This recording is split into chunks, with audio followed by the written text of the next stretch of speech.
Hi all welcome to ಹೊನಲೋಸ್ world. ನಾನಿವತ್ತು sweet ಕಾರ್ನ ಬಳಸಿ ಮಸಾಲ ಕಾರ್ನ ಹೇಗೆ ಮಾಡೋದು ಅಂತ ತೋರಿಸ್ತಿದ್ದೀನಿ.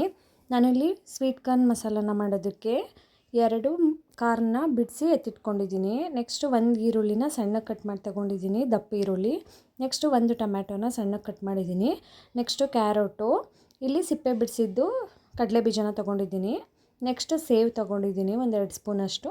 ಅದಾದಮೇಲೆ ಬೆಲ್ಲದ ಸಿರಪ್ ತೊಗೊಂಡಿದ್ದೀನಿ 1-2 ಸ್ಪೂನಷ್ಟು. ನೆಕ್ಸ್ಟು ಗ್ರೀನ್ ಖಾರ ತೊಗೊಂಡಿದ್ದೀನಿ.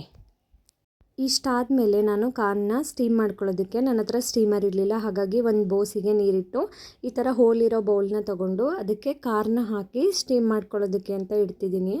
ಹೀಗೆ ಮಾಡಿದ್ರೂ ಕಾರ್ನ ನೀಟಾಗಿ ಸ್ಟೀಮ್ ಆಗುತ್ತೆ. ನೆಕ್ಸ್ಟು ಅದಕ್ಕೆ ಒಂದು ಲಿಡ್ನ ಕ್ಲೋಸ್ ಮಾಡಿ ಸ್ಟೀಮ್ ಮಾಡಿದರೆ ಆಯಿತು. ಅದಾದಮೇಲೆ ನಾನಿಲ್ಲಿ ಬೆಲ್ಲದ ಸಿರಪ್ ರೆಡಿ ಮಾಡ್ಕೊಳ್ಳೋಕ್ಕೆ ಸ್ವಲ್ಪ ಬೆಲ್ಲ ತೊಗೊಂಡು ಕುಟ್ಟಿ ಪುಡಿ ಮಾಡಿ ಸ್ವಲ್ಪ ನೀರು ಹಾಕಿ ಈ ರೀತಿ ಹದ ಬಂದರೆ ಸಾಕು, ಬೆಲ್ಲದ ಸಿರಪ್ ರೆಡಿ ಆಗುತ್ತೆ. ಇಷ್ಟನ್ನು ಮಾಡಿ ಎತ್ತಿಟ್ಕೊಂಡ್ರೆ ಬೆಲ್ಲದ ಸಿರಪ್ ರೆಡಿ. ನೆಕ್ಸ್ಟು ಅಷ್ಟರಲ್ಲಿ ಕಾರ್ನು ಇಲ್ಲಿ ಬೆಂದಿರುತ್ತೆ, ಸ್ವೀಟ್ ಕಾರ್ನು.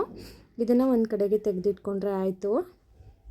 ಸ್ಟೀಮರ್ ಇಲ್ಲದೆ ಇದ್ದರೆ ಈ ಥರ ಐಡಿಯಾನೂ ಬೇಕಾದರೆ ಮಾಡ್ಬೋದು, ಚೆನ್ನಾಗೇ ಆಗುತ್ತೆ ಸ್ಟೀಮರ್ ಮಾಡಿದ ಥರನೇ. ಇದು ಕಡಲೆ ಬೀಜನ ಹುರಿದು ಪುಡಿ ಮಾಡ್ತಿದ್ನಲ್ಲ, ಆ ವಿಡಿಯೋ ಮಿಸ್ ಆಗಿತ್ತು ಅಲ್ಲಿ.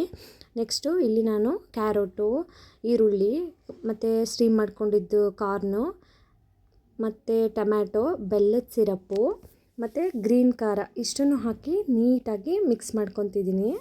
ಗ್ರೀನ್ ಖಾರನೂ ಹಾಕೋದ್ರಿಂದ ಸ್ವೀಟು ಮತ್ತು ಖಾರ ಎರಡೂ ಮಿಕ್ಸ್ ಆದಂಗೆ ತುಂಬ ಚೆನ್ನಾಗಿ ಟೇಸ್ಟ್ ಬರುತ್ತೆ. ಹಾಗಾಗಿ ಎಲ್ಲನೂ ಹಾಕಿ ನೀಟಾಗಿ ಮಿಕ್ಸ್ ಕೊಡಬೇಕು. ಮಿಕ್ಸ್ ಮಾಡಿದರೆ ತುಂಬ ಚೆನ್ನಾಗಿ ಟೇಸ್ಟ್ ಆಗುತ್ತೆ. ಮತ್ತು ಸ್ವಲ್ಪ ಉಪ್ಪು, ರುಚಿಗೆ ತಕ್ಕಷ್ಟು ಉಪ್ಪನ್ನು ಸೇರಿಸ್ಕೊಂಡ್ರೆ ಆಯಿತು. ನೀವು ಹೇಗೆ ತಿಂತೀರೋ ಹಾಗೆ ನೋಡಿ ಹಾಕ್ಕೊಳ್ಳಿ. ಕಾರ್ನಿಗೆ ನಾನು ಬೇಯೋದಕ್ಕೇನು ಉಪ್ಪು ಹಾಕಿರಲಿಲ್ಲ, ಯಾಕೆಂದರೆ ಸ್ಟೀಮ್ ಮಾಡ್ಕೊಂಡಿದ್ದಲ್ವ, ಕೆಲವೊಬ್ಬರು ಅದಕ್ಕೂ ಉಪ್ಪು ಹಾಕ್ಕೊತಾರೆ.